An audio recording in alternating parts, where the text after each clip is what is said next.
Bila kita terima, bila kita sebut Dr. Siti Nur Aisyah Azizan, wow, dua tangan ya, ucapkan terima kasih. Kalau kata pada sidang kedua, menjunjung kasih. Hanya dengan royal sahaja, dengan kerabat, kita akan cakap, instead of terima kasih, kita sebut menjunjung kasih. So, kita sebut menjunjung kasih tuanku. Holder ni kita terimakan. Ambil, letakkan di sisi kiri. Kalau kita daripada laluan B, letakkan daripada ke sisi kiri. Dan terus turun, eye contact penting ya.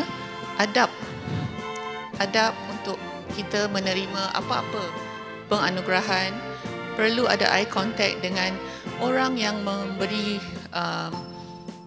anugerah tu kepada kita.